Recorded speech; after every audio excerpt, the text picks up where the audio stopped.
sayyidi Rasulillah Sayyidina Muhammad bin Abdullah wa ala alihi wa sahbihi wa man wala la hawla wa la quwwata illa billah.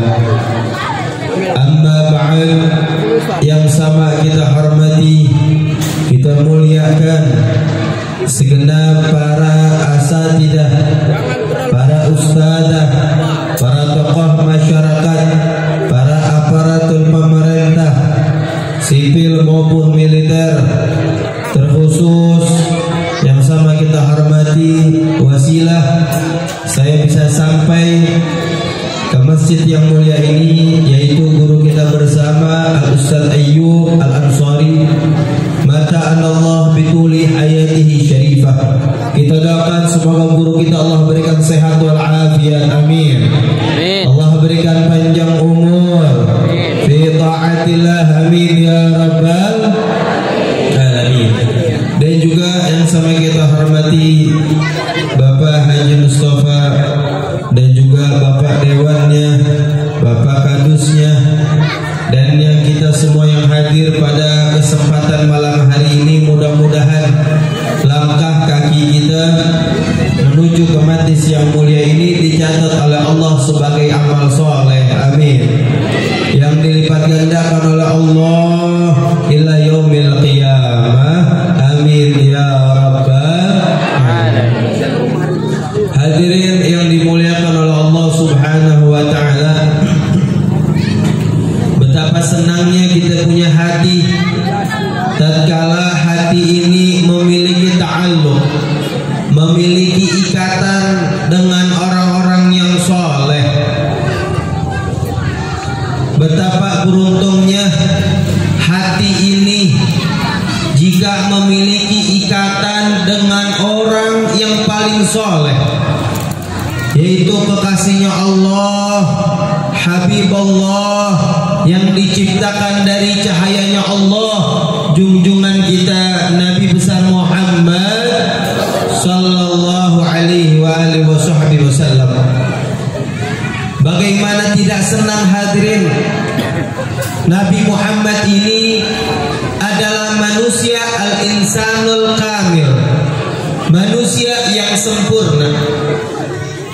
Bahkan dengan kita menyebut namanya saja, Al-Imam Busiri di dalam qasidahnya, di dalam syairnya beliau mengatakan Muhammadun dzikruhu rauhun li anfusina.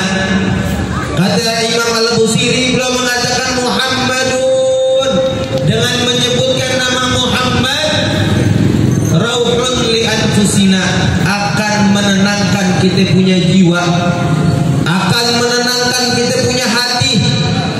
Maka paling ampuh cara untuk menenangkan hatinya kita bukan banyaknya harta, bukan tingginya jabatan, bukan, tapi puncak daripada kebahagiaan diri kita manakala hati kita diberikan ketenangan oleh Allah Subhanahu wa ta'ala. Makanya kata Rasulullah sallallahu alaihi wasallam, al-ghina, orang yang kaya, kata Rasulullah, bukan yang kasratul mal, bukan orang yang banyak hartanya. Orang yang bahagia atau orang yang kaya, al-ghina, ghina nafas, kata Nabi. Orang yang kaya yang tenang hatinya. Alhamdulillah.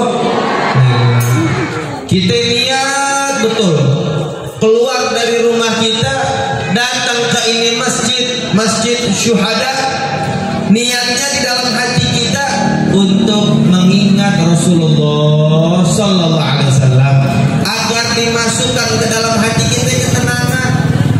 Baku, kenapa Nabi sallallahu alaihi wasallam katakan dunia itu tidak menjamin orang bahagia, belum bisa menjamin bagaimana ketenangan hati. Lihat orang-orang yang di Jakarta, rumahnya besar, kerjaannya banyak, tapi hidupnya kagak tenang. Betul? Bahkan belum lama ada orang kaya, uangnya banyak,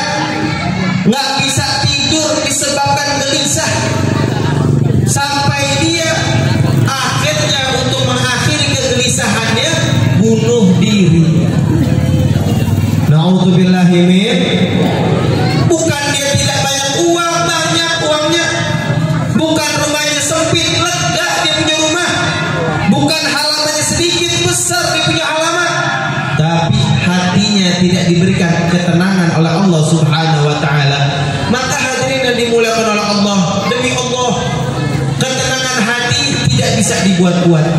Makanya tatkala kita mengingat kepada Rasulullah, menyebutkan kepada Rasulullah, memperbanyak lisan kita untuk salawat kepada Rasulullah, di situ akan diberikan ketenangan oleh Allah Subhanahu wa taala. Makanya alhamdulillah, ini malam Masya Allah saya begitu bahagia hadirin, karena yang hadir ramai, dan subhanallah yang paling ramai ibu-ibu. Alhamdulillah, ini semuanya ibu-ibu calon penghuni sorga, amin. Wanita soleha semuanya, amin. Insya Allah tidak galak-galak lagi sama suaminya, amin. Insya Allah baik-baik sama suaminya, amin. Amin ya Rabbal alamin.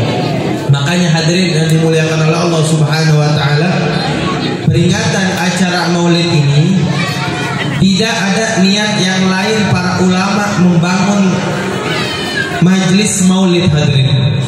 Untuk apa mereka membangun majlis Maulid? Pertama, untuk kita mengenal Nabi Muhammad. Yang kedua, untuk kita mencintai Nabi Muhammad. Dan yang ketiga, untuk meneladani apa-apa yang dilaksanakan oleh Nabi Muhammad. Kita nggak mungkin bisa langsung cinta kalau kita tidak kenal. Maka dikenalkan dululah Nabi Muhammad ke dalam diri kita, kemudian akan timbul rasa cinta. Di zamannya Nabi Muhammad SAW itu tidak ada peringatan Maulid hadirin. Maulid itu kan artinya hari kelahiran, ya. Di zamannya Rasulullah tidak ada kitab Maulid, betul. Ada orang kan yang mengatakan Maulid itu di zamannya Nabi tidak ada. Memang betul. Di zaman Nabi Muhammad, kitab Maulid yang kita baca itu tidak ada di zamannya Nabi Muhammad. Kenapa tidak ada di zamannya Nabi Muhammad? Karena Nabi Muhammad ada. Para sahabat melihat langsung bagaimana akhlaknya Nabi, bagaimana perilakunya Nabi, bagaimana ilmu-ilmu yang disampaikan oleh Nabi. Mereka kenal kepada Nabi, mereka cinta kepada Nabi, mereka beriman kepada Nabi. Maka nggak perlu lagi namanya kitab Maulid di zamannya Nabi Muhammad, dikarenakan adanya Nabi Muhammad Sallallahu Alaihi Wasallam. Di zamannya sahabat setelah meninggalnya Nabi nggak ada kitab Maulid. Kenapa tidak ada kitab Maulid di zamannya sahabat? Masih hidup para sahabat, saksi mata Rasulullah, saksi mata kehidupannya Rasulullah, masih ada para sahabat. Tapi ingat hadirin, di zamannya sahabat memang tidak ada pembacaan Maulid. Kita pembacaan Maulid itu hadirin, kitab Maulid yang kita baca. Ada kitab Ad-Diya Ulami, ada kitab Ad-Dibai, ada kitab Maulid Siktut Durar. Itu semua kitab-kitab Maulid itu kalau kita mengerti saja bahasa Arab, hadirin, bahasa Arab itu semuanya tentang ceritanya Nabi. Bagaimana akhlaknya Nabi Muhammad, bagaimana Sayyidah Aminah tatkala mengandung Rasulullah, bagaimana detik-detik Rasulullah saat dilahirkan. Itu semuanya dirangkum dalam kitab Maulid. Nah, jadi di kitab Maulid itu kita dikisahkan tentang Nabi. Paham kira-kira? Paham kira-kira? Insya Allah. Di zamannya sahabat tidak ada kitab Maulid, tapi ingat, para sahabat itu setiap harinya mereka dudukkan anak-anak mereka kisahkan tentang Nabi Muhammad. Apa sahabat mereka mengatakan apa? Kunna nu'allimu mawazi Rasulillah kama kunna nu'allimu suratan minal Quran. Kata sahabat mengatakan, kami ini para sahabat mengajarkan kepada anak-anak kami cerita tentang Nabi Muhammad sangat detail, sangat jelas, seperti kami ajar surat di dalam Al-Quran. Kita kalau belajar Al-Quran, belajar surat-surat di dalam Al-Quran, makhraj hurufnya kita harus benar, betul? Alif, ba, ta, sa, ha, ha-nya tuh harus benar. Ha sama ho beda, ha sama ha beda, betul apa enggak? Detail, sangat teliti saat kita ngaji Al-Quran. Begitu juga kata sahabat, kami ini ajarkan kepada anak-anak kami tentang kisahnya Nabi Muhammad sangat begitu detail, sehingga mereka para tabi'in tumbuh dewasa dengan kenal kepada Nabi Muhammad. Tatkala orang sudah kenal kepada Nabi, yang dia cari tentang kecintaan kepada baginda Nabi Muhammad sallallahu alaihi wasallam. Kemudian di tabi'in barulah adanya dibuatnya kitab maulid. Kenapa hadirin di zaman sekarang kita ada kitab maulid, ada kisah-kisah maulid Nabi Muhammad SAW, cerita tentang Nabi? Maka jawabannya agar kita kenal sama Nabi. Ibu bapak, kalau tidak kita baca maulid, di mana kita akan mendengar sejarah tentang Nabi Muhammad? Kalau kita tidak hadir majlis maulid, majlis taklim, majlis zikir, sulit kiranya kita akan mendengarkan bagaimana kisah-kisahnya, kehidupan dari lahirnya Nabi sampai meninggalnya Nabi, semua dikisahkan di dalam kitab maulid Nabi besar Muhammad sallallahu alaihi wasallam. Lihat hadirin yang dimuliakan oleh Allah, bagaimana Rasulullah SAW ini adalah manusia yang paling mulia. Yang pertama, sebab Nabi Muhammad diciptakan dari nur Allah, dari cahayanya Allah.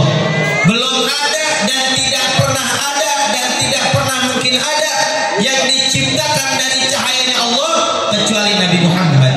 Hanya Nabi Muhammad lah yang diciptakan oleh Allah dari cahayanya Allah Subhanahu wa taala.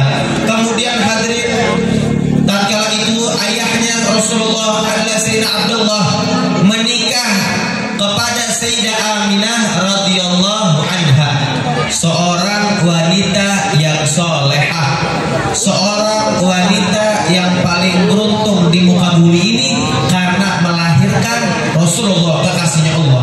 Di dalam rahimnya Sayyidah Aminah ada cahayanya Allah. Bahkan hadirin, Rasulullah, Sayyidah Aminah itu tatkala mengandung Rasulullah, di dalam kitab maulid dijelaskan, tatkala Sayyidah Aminah mengandung Rasulullah, Sayyidah Aminah mengatakan hamlan khafifan la tajidu lahu thiqala. Kata Sayyidah Aminah, saya tatkala mengandung Muhammad sallallahu alaihi wasallam hamlan khafifan, tidak merasakan capek, tidak merasakan berat, bahkan saya rasakan sangat begitu ringan tatkala mengandung Rasulullah. Beda apa sama kira-kira sama ibu-ibu pada umumnya? Bu, jujur bu, waktu mengandung berat apa enteng bu? Jujur, berat apa enteng?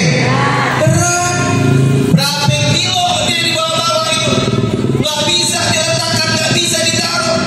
Makanya lihat bagaimana Rasulullah SAW di dalam kandungannya tidak menyusahkan ibunya. Beda sama kita. Kalau kita ini manusia biasa, belum lahir aja, masih di dalam kandungan ibunya, sudah menyusahkan ibunya. Ibu waktu mengandung mau tidur bingung, betul? Mau tidur begini, mau tidur begitu, apalagi tempuran nggak bisa, betul bu? Berat, capek. Makanya dikatakan ya, orang itu, anak itu nggak bisa membalas kebaikan ibunya, nggak bisa hadirin. Walaupun makanya di zamannya sahabat Sayyidina Umar bin Khattab ada seorang yang menggendong ibunya hadirin dari perjalanan begitu jauh sampailah ke kota Mekah, kemudian dia tawaf, dia gendong ibunya.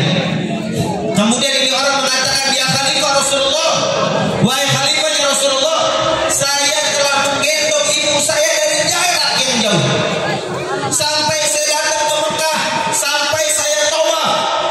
Kata ini orang mengatakan kepada Sayyidina Umar bin Khattab, wahai khalifah, sudahkah apakah saya bisa membalas kebaikan daripada ibu saya?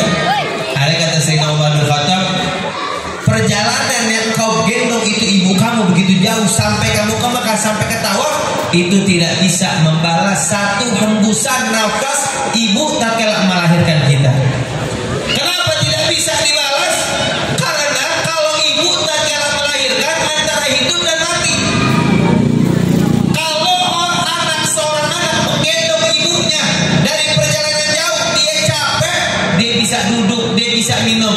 Tapi kalau seorang wanita, seorang ibu melahirkan antara hidup dan mati. Mungkin dulu sebelum saya menikah hadirin, mungkin kita pembicaraan seperti itu masih masa iya sih. Subhanallah, setelah saya menikah, alhamdulillah saya dikaruniakan 2 anak, alhamdulillah. Tatkala saya punya istri melahirkan, saya menyaksikan langsung hadirin, ya Allah, betapa dahsyatnya. Disitulah kita menangis. Yang saya ingat bagaimana tatkala ibu saya melahirkan saya, begitu capeknya, begitu letihnya antara hidup dan mati. Tapi harapannya ibu, saya inginkan anak saya lahir dalam keadaan sehat walafiat. Andai kata boleh memilih anak atau saya, maka lebih memilih anak yang hidup ketimbang daripada diri saya. Shallu ala Nabi Muhammad. Tuh bagaimana pengorbanan seorang ibu. Makanya anak nggak boleh kurang ajar kepada seorang ibu. Makanya bayangkan, ridho Rabbi fi ridho walidin wa sukhtuhu fi sukhtihima. Kata Rasulullah, ridhonya Allah, ridho yang kita cari, ridho yang kita harapkan ada di ridhonya orang tua. Murkanya Allah ada di murkanya orang tua. Kalau orang tua ridho, Allah pasti ridho. Kalau orang tua murka, sebelum orang tua marah, Allah telah memberikan azabnya. Na'udzubillahi min dzalik. Makanya pernah satu kisah hadirin, di zaman Nabi Musa, di zaman seorang musafir hadirin, ada seorang musafir. Yang musafir ini seorang yang bepergian jauh. Pernah suatu hari tatkala dia berjalan perjalanan yang jauh, kemudian dia capai, akhirnya dia singgah ke satu rumah. Karena zaman dulu banyak orang musafir yang berjalan kaki atau naik kuda, naik onta. Belum ada funduk, hotel belum ada, tempat-tempat penginapan belum ada. Makanya orang-orang dulu itu di rumahnya pasti ada ruang tamu atau ada kamar tamu, karena dikhususkan untuk seorang musafir yang dia beda dengan rumahnya, dengan rumah privatnya. Subhanallah hadirin, suatu musafir ini dia perjalanan jauh, dia pengen singgah ke satu rumah. Tatkala diketuk, assalamualaikum, waalaikumsalam. Ada seorang wanita yang sudah tua. Dibukakanlah pintu, kemudian dipersilakan untuk masuk ke kamarnya, kamar ruang tamu tersebut untuk beristirahat. Subhanallah hadirin, ini tamu sudah letih, sudah capek. Tatkala ingin istirahat, ingin tidur, dia mendengar suara ringkikan, dia mendengar suara khimar, dia mendengar suara keledai. Ini musafir, dia bingung, suara keledai ini dari mana? Kok saya dengar begitu dekatnya, seperti seakan-akan ada di dalam rumah. Akhirnya seesokan paginya dia bangun dari tidurnya, dia jumpain kepada tuan rumahnya itu, seorang wanita yang sudah lanjut usianya. Kemudian musafir ini bertanya, wahai ibu, mohon maaf, sebelum saya pulang saya ingin bertanya, tadi malam sebelum saya tidur, saya mendengar suara ringkikan, mendengar suara khimar atau suara keledai. Suara itu dari mana wahai ibu? Saya mendengar sangat jelas, seakan-akan ada di dalam rumah ini wahai ibu. Akhirnya ibu itu pun dengan berat hatinya menundukkan kepalanya dan menangis hadirin. Kemudian ditanya, kenapa wahai ibu? Kemudian ibu itu mengatakan, ya wahai tuan, yang engkau dengar itu betul, itu adalah suara keledai yang bersumber suara tersebut dari anak perempuan saya. Saya memiliki anak perempuan yang belum pernah memanggil saya dengan sebutan ibu atau ummi, akan tetapi memanggil saya dengan sebutan ya khimar, wahai keledai. Wahai keledai, ambilkan saya makan, wahai keledai. Hai keledai, ambilkan saya minum, wahai keledai. Hai keledai, rapikan saya punya kamar, wahai keledai. Hai keledai. Seorang ibu yang melahirkan 9 bulan 10 hari, melahirkan antara hidup dan mati, dipanggil dengan sebutan binatang oleh anaknya. Maka sebelum ibunya murka, Allah lebih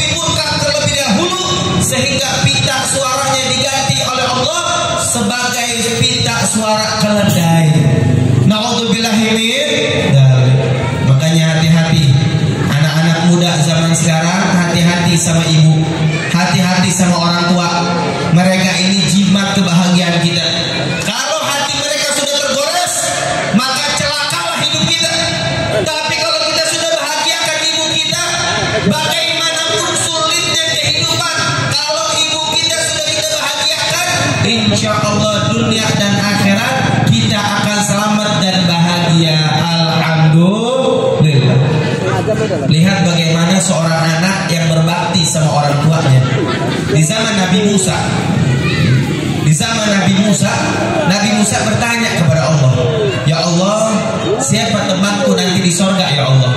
Akhirnya Allah mengutus malaikat Jibril, mengatakan kepada malaikat Jibril, ya Jibril, kasih tahu kepada Musa, nanti temannya dia ini fulan ini orangnya. Ditunjuk sama Nabi Musa, sama malaikat Jibril, dikasih tahu ini anak muda yang akan dampingin Musa di dalam surganya Allah. Nabi Musa penasaran, amalan apa nih yang dilakukan sama ini anak muda sehingga mendapatkan kedudukan tinggi di sisi Allah, akan mendampingiku di dalam surganya Allah.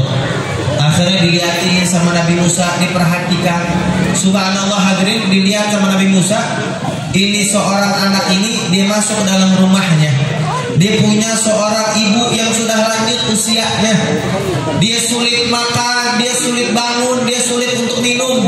Maka direbuskan dagingnya, dipapak daging tersebut, dibikin lembut, disuapini ibu tersebut. Kemudian setelah makan diberi minum, dirapikan kasurnya sampai ibu tersebut tidur.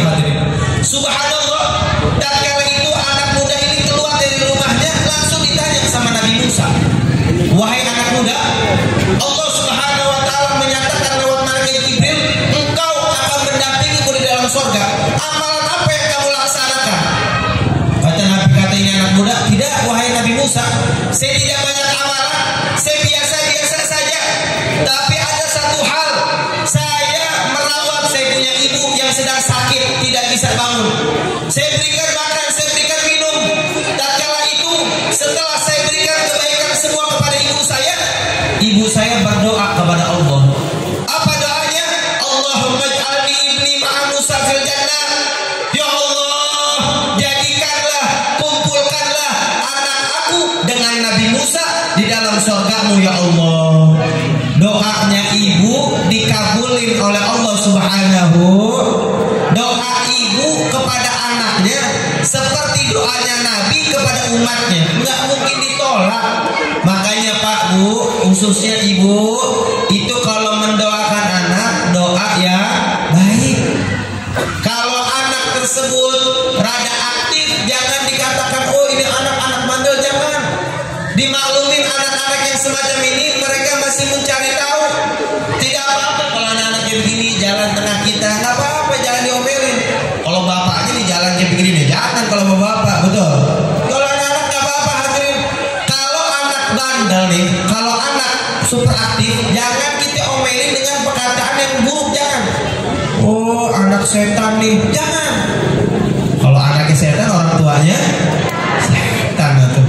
Jadi kalau anak jangan, karena kalau orang tua mengucapkan seperti itu, nanti tuh anak akan berubah perilakunya seperti yang didoakan sama orang tua tersebut. Makanya lihat bagaimana para ulama kita, para wali songo, para ulama, mereka datang daripada Yaman hadirin, masya Allah. Mereka ini kalau anaknya rada bandel, mereka ngomelin, tapi omelinnya sebatas nada, tapi dalamnya doa. Contohnya seperti ini, ada anak nih, wow super aktif bandel, itu diomelin sama dia. Apa doa, apa omelannya begini, Allah yahdik kamu, ayo berhenti kamu, Allah yahdik. Kan kalau secara nada kayak ngomel, betul gak? Tapi dalamnya doa, Allah yahdik, semoga Allah berikan kamu petunjuk. Ada anak lagi bandel, dia ngomelin lagi, bagaimana ngomelnya? Allah yahfad. Kalau secara nada dia seperti ngomel, kayak orang apa? Kayak orang Medan. Jadi kalau ini ada supir itu, dia kalau ngomong sama temannya, nadanya kayak berantem hadirin. Padahal mah baik, betul gak? Ya orang-orang kan kadang biasanya bahasanya itu baik, tapi kadang nadanya. Begitu juga ini wali songo kalau semoga Allah menjaga kamu. Jadi yang dilontarkan dari lisannya adalah kalimat-kalimat yang baik. Ibu bapak, kalau anak lagi super aktif seperti ini, bilang wahai anak soleh, wahai anak soleha, ayo berhenti dong, jangan main mulu. Ayo anak soleh, ayo anak soleha, ayo anak yang insya Allah akan menjadi anak yang berbakti kepada Allah. Doa yang kita ucapkan insya Allah dipastikan kalau itu keluar daripada lisan ibunya, anaknya insya Allah jadi anak yang soleh dan soleha. Amin ya rabbal alamin. Hadirin yang dimuliakan oleh Allah, tatkala Rasulullah dikandung oleh Sayyidah Aminah tidak merasakan apa-apa, subhanallah. Kemudian lahirlah Rasulullah di malam 12 Rabiul Awal. Insya Allah tepat malam ini, ya Ustaz? Ya, insya Allah tepat malam hari ini adalah malam 12 Rabiul Awal. Mudah-mudahan kita mendapatkan syafaat dari Nabi Muhammad, mendapatkan cinta daripada Nabi Muhammad. Amin ya rabbal. Pada malam 12 bulan Rabiul Awal di Yaumil Itsnin di tahun gajah, saat itu lahirlah Nabi Muhammad sallallahu alaihi wasallam. Lahir dalam keadaan sajidan, syakiran, hamidan ka'annahu badru fit tamam. Rasulullah sallallahu alaihi wasallam lahir dalam keadaan sujud syukur kepada Allah dan berpaling badannya Nabi Muhammad ke langit, tanda memuji kepada Allah Subhanahu wa taala. Sepertinya hanya Nabi Muhammad, dan memang hanya Nabi Muhammad yang lahir dalam keadaan sujud syukur kepada Allah dan langsung memuji Allah. Hanya Nabi Muhammad yang lahir tanpa membawa kotoran sama sekali. Tidak ada kotoran yang Nabi bawa, tidak ada darah satu tetes pun tatkala Nabi lahir yang keluar bersama Nabi Muhammad sallallahu alaihi wasallam. Mulianya Nabi Muhammad. Bahkan hadirin, di satu riwayat yang diriwayatkan oleh para riwayat, itu memancarkan Nabi Muhammad tatkala dilahirkan, memancarkan cahaya. Saat itu cahaya tersebut sampai terlihat daripada negeri Syam, hadirin. Subhanallah, cahaya yang begitu menjulang tinggi sampai menggegerkan kota Mekah dan penjuru dunia, hadirin. Disebabkan apa yang menggegerkan mereka? Ada peristiwa yang hebat yang Allah Subhanahu wa taala berikan untuk memuliakan kelahirannya Nabi Muhammad. Yang pertama, api yang hidup ribuan tahun yang berada di Persia disembah oleh orang-orang Majusi dipadamkan oleh Allah Subhanahu wa taala. Padahal itu api hidupnya ribuan tahun, ada hujan, ada banjir, tidak mati. Makanya kata orang Majusi, ini Tuhan nih, karena nggak ada matinya. Disembah oleh mereka.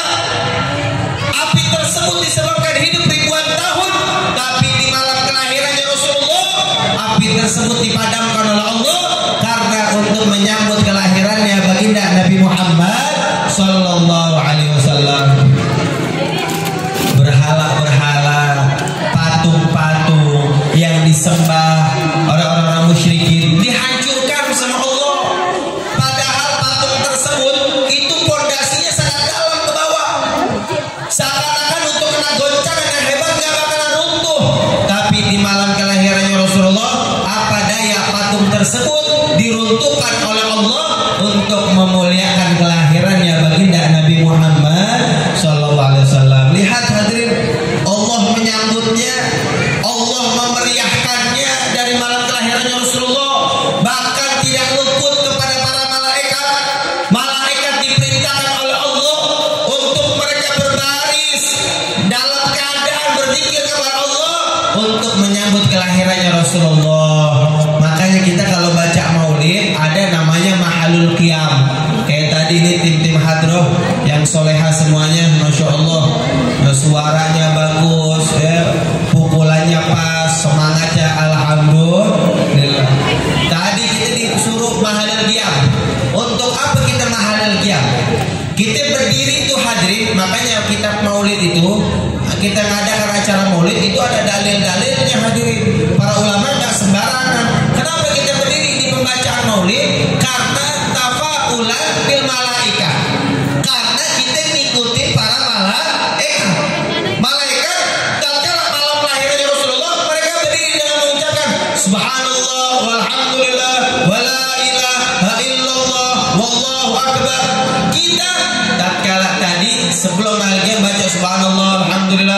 ilaha illallah wallahu akbar, kemudian berdiri. Itu kita mengikuti para malaikat tatkala menyambut malam kelahirannya baginda Nabi Muhammad sallallahu alaihi wasallam. Malaikat menyambut. Kenapa kita sebagai umatnya sulit untuk menyambut kelahirannya Rasulullah? Kenapa kita hadirin kalau Allah saja bersalawat kepada Rasulullah?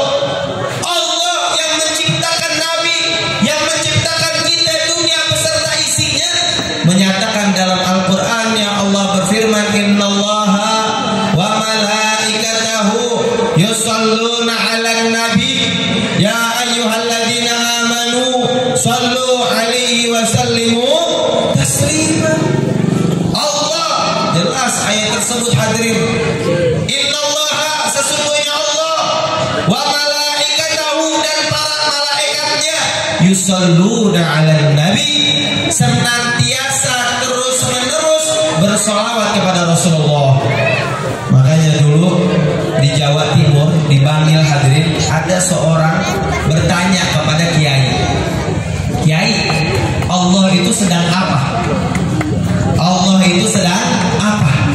Akhirnya kiai tersebut bacalah ini ayat, innallaha sesungguhnya Allah wa malaikatahu dan para malaikatnya yusalluna 'alan nabi senantiasa terus menerus tanpa adanya waktu bersolawat kepada Rasulullah. Tapi kalau ditanya Allah sedang apa? Allah sedang bersolawat kepada Rasulullah sallallahu alaihi wasallam. Pastinya beda solawatnya Rasulullah, solawatnya Allah kepada Rasulullah, yaitu dengan rahmatnya Allah subhanahu wa ta'ala. Ya ayyuhalladzina amanu, kemudian Allah undang wahai orang-orang yang beriman, sallu alaihi wasallimu taslima, maka bersolawatlah kalian kepada baginda Nabi Muhammad sallallahu alaihi wasallam. Banyakin kita salawat sama Nabi Muhammad. Nabi Muhammad sudah berjasa untuk kita. Nabi Muhammad berkorban 23 tahun beliau berdakwah hadirin, berkorban untuk kita. Beliau sabar, beliau tidak makan, beliau dihujat, beliau dilempari batu, beliau berdarah, beliau sholat sampai kaki bengkak, bukan untuk pribadi beliau, bukan untuk keselamatan beliau, tapi itu semuanya Rasulullah lakukan untuk keselamatan kita umatnya. Lihat bagaimana Rasulullah tatkala turunnya ayat Allah menyatakan dalam Al-Quran, wala saufa yu'tika rabbuka fatardo.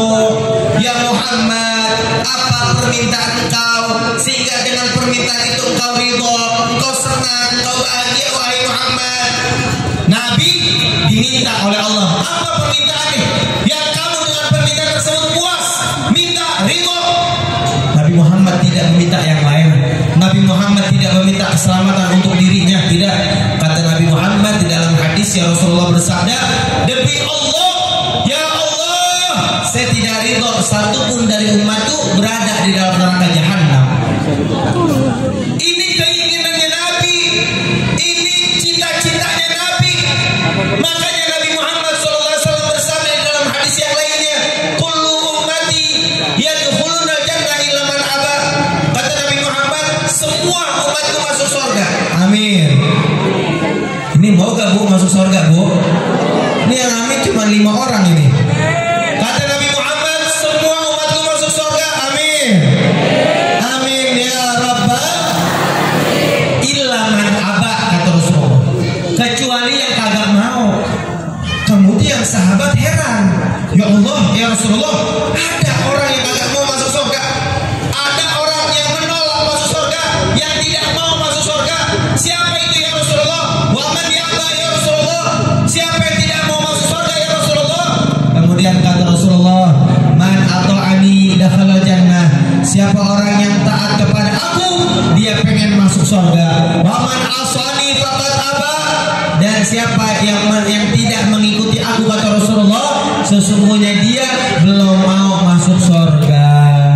Jadi siapa yang taat sama Nabi dia pengen masuk surga. Berarti hadirin pilihan ada di tangan kita. Kita udah tahu tentang kebaikannya Nabi, kita udah tahu tentang syariatnya Nabi, kita udah tahu tentang ajarannya Nabi. Tentang kemudian lihat bagaimana diri kita. Diri kita mau atau tidak masuk surga. Kalau mau ikuti Nabi Muhammad. Bagaimana perilakunya Nabi Muhammad, bagaimana ibadahnya Nabi Muhammad, dan terpenting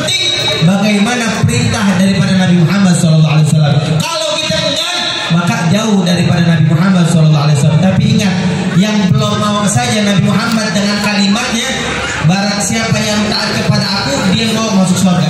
Yang belum taat kepada aku, yang tidak taat kepada aku kata Nabi, dia belum mau masuk surga. Yang kenapa Nabi Muhammad mengatakan belum mau masuk surga? Karena Nabi masih berharap yang belum mau masuk surga itu mereka kembali kepada Allah dan mau masuk surga bersama baginda Nabi Muhammad SAW. Semua umatnya Nabi Muhammad tanpa terkecuali.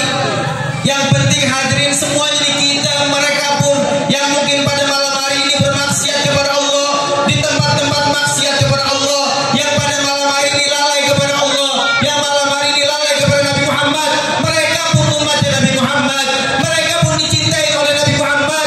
Nabi Muhammad berharap mereka mendapatkan hidayah dari Allah dan masuk surga bersama baginda Nabi Muhammad sallallahu alaihi wasallam. Hadirin yang dimuliakan oleh Allah Subhanahu wa taala, itulah bagaimana hadirin sedikit daripada sekelumit kehidupannya Rasulullah sallallahu alaihi wasallam dan bagaimana betapa cintanya Rasulullah kepada kita.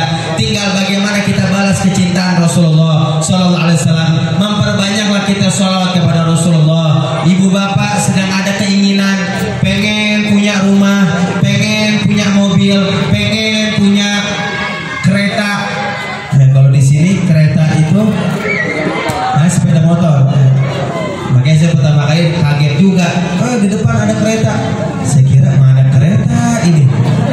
Ternyata itu mungkin ibu bapak ada pengen punya kereta, pengen punya mobil, pengen punya rumah. Banyakin baca sholawat. Hal yang tidak mungkin insya Allah menjadi mungkin dengan bacanya sholawat. Allahumma sholli ala sayyidina Muhammad wa ala alihi wa sahbihi wa sallim. Insya Allah. Mudah-mudahan Allah Subhanahu wa taala berikan keberkahan kepada kita semuanya. Allah berikan keberkahan kepada hidup kita dan Allah Subhanahu wa taala jadikan anak-anak kita, Allah jadikan anak yang soleh dan soleha. Yang sedang ada hajat, semoga hajatnya dikabulkan oleh Allah. Yang sedang ada kesulitan, semoga kesulitannya diangkat oleh Allah.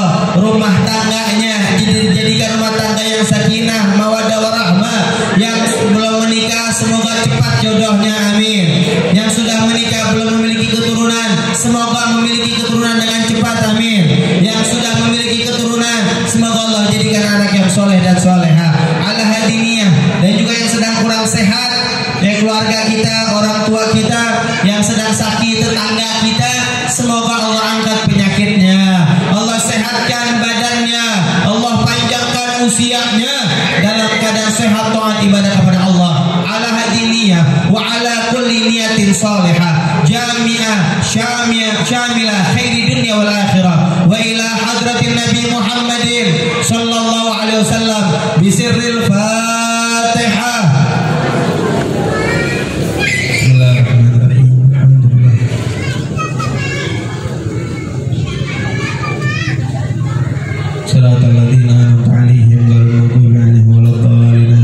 Hadirin yang dimuliakan Allah, sebelumnya saya meminta maaf tidak bisa panjang lebar disebabkan ada acara lagi hadirin di Kiai Mufti.